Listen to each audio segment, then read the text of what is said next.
You are listening to a Life in Quebec podcast. For more, visit lifeinquebec.com. I'm Andrew Greenfield from Life in Quebec magazine, and I'm about to read an article titled The Sales Function in Our Companies. Now, the article first appeared in the July 2013 issue of Life in Quebec magazine, and it's written by Rodolphe Meynier, a sales and marketing professional and business specialist based in Quebec. The sales function in our companies. Engineers have, for decades, worked to structure, optimise, organise and turn a profit on factories. Human resources are increasingly normalised and structured. Accounting, by definition, has been structured for a long time. But what about the function that allows you to fill in the first line of your statement of income? The one that makes your venture possible, sales. Why is this function so often the least well managed? Let us begin with a small contextualisation.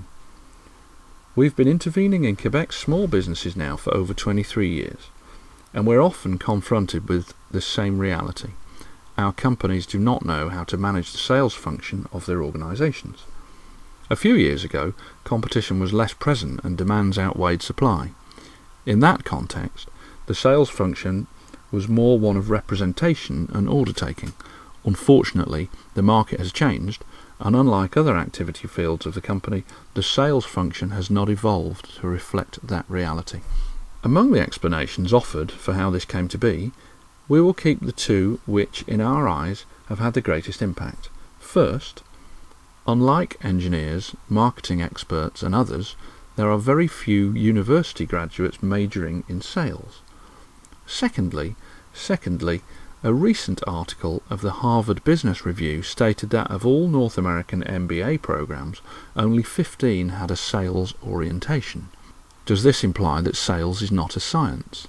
That, as we are often told, we are born salespeople, or we aren't. Sales is in the DNA. We'll see later that, on the contrary, sales is far from being a question of genetics. Our second explanation is that in the majority of cases our Quebecois entrepreneurs have technical backgrounds rather than sales backgrounds. They therefore take care of the technical parts of their organisation and leave sales to salespeople. Unfortunately, often these salespeople became salespeople not because they have a sales diploma, but rather by chance or desire. Without structure or training, our salespeople develop their skills in practical experience through the school of trial and error.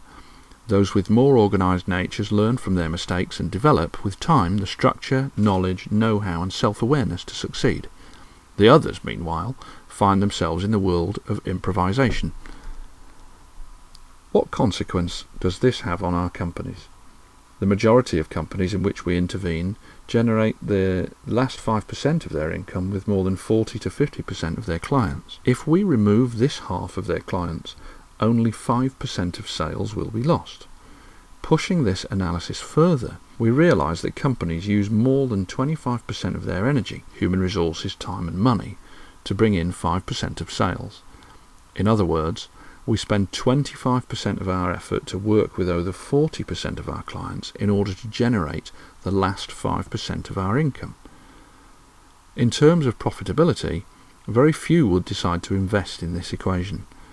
To illustrate this reality, 25% of a salesperson's time is more than 1 day per week, which will be more valuable spent if they stayed home rather than go to work on companies with which they generate this last 5%. Salespeople are often left on their own, as we don't know how to manage them. This is another great reality which we see in our small businesses, which explains in part the aforementioned state of things. We give them a catalogue of products and services, a list of prices, a territory, sales objectives, and 2 to 3 days of technical training on their products. Conclusion, they go knocking on all doors to try to sell what they have to sell. Result, salespeople come back with comments like, "We're too expensive, we don't have the right product." This doesn't account for how, with this approach, companies reap all the clients which their competitors don't want, our famous 40% of clients which generate 5% of our income. Salespeople are left to their own devices. We hesitate to invest in support tools and work very little towards professional development. We think that simply having a sales force is sufficient to reach our objectives. Here are a few ideas to reflect on to change this reality. Structuring a sales force is 1. Ensuring that the structure is adequate to the market and company objectives. To reach your income and profitability objectives, your sales department structure must be directly linked to your business strategies and the dynamics of the target markets. For this, you must structure the sales department as a function of internal and external parameters. Examples of parameters: internal, development strategy of territories, segments, retention or augmentation of market share or both, client rationalization, potential of product lines, strengths of your sales team, etc. External, potential of covered territory, level of competitiveness, network structure, economic reality, etc. 2. Ensure that your salespeople are doing the right thing when they are before your clients. The results of your sales team are a consequence of its actions. Increasing the level of effectiveness of your sales team's action is having a team composed of salespeople with a background that corresponds to your company and its target clients. Ensuring that salespeople opt for the right actions as a function of the clients' and prospects' backgrounds in order to get the most out of their potential. Establishing collective and individual training programs as a function of background. Maintaining the loyalty of your best salespeople. 3. Ensuring that your salespeople work with the highest paying clients and highest potential prospects. Managing an existing and future client portfolio must be done as a team with the help of clear processes and must not rely uniquely on individual performances of your sales team. This is why a clientele management process must be put in place.